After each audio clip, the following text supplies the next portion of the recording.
My idea, worth spreading, is creating peace by engaging your greatest fear, them, and taking personal responsibility.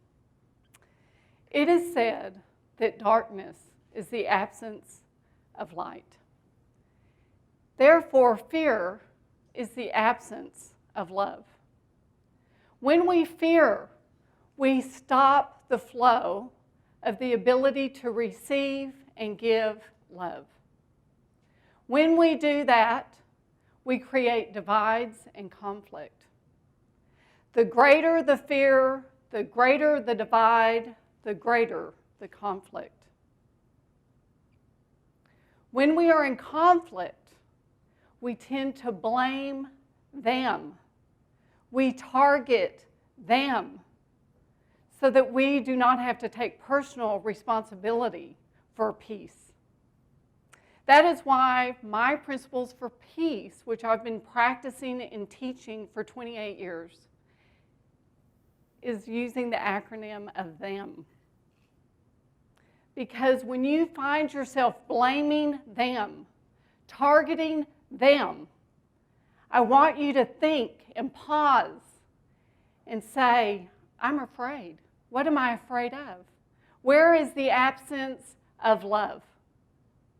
That is my hope, that this little pathway for peace will help you to take pause. So the first principle is T. Take a stand. Take a stand for peace. Take a stand for something greater than yourself. Take a stand for the greatest and highest good of all people. Not just your family, not just your community, not just your nation, but we are a global people. We must take a stand for all people in peace. When you take a stand, you are powerful beyond measure. You bond, and miracles happen. When you stand against anything, you divide and weaken.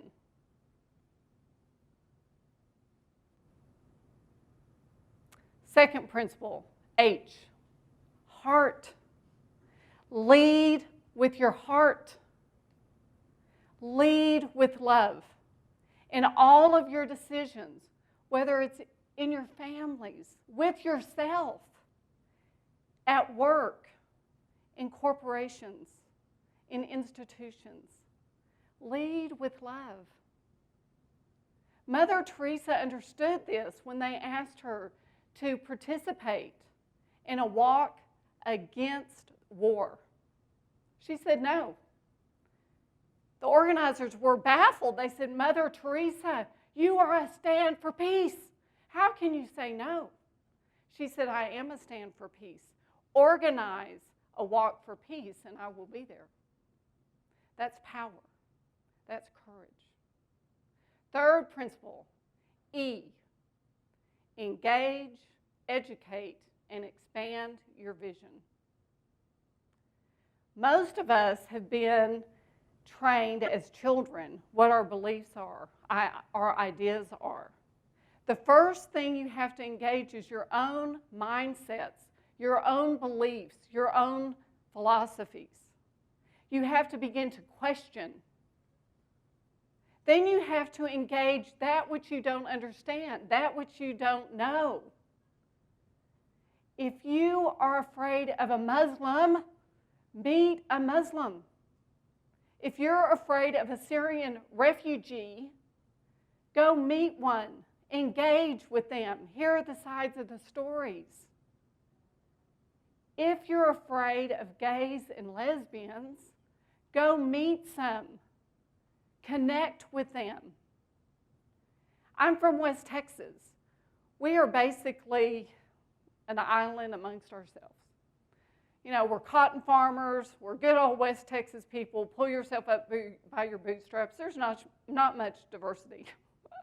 So, in my personal responsibility for peace, and there was all kinds of anti-Islamic, homosexual rhetoric, religious rhetoric, and political rhetoric, we got a bus tour together and we went to Houston.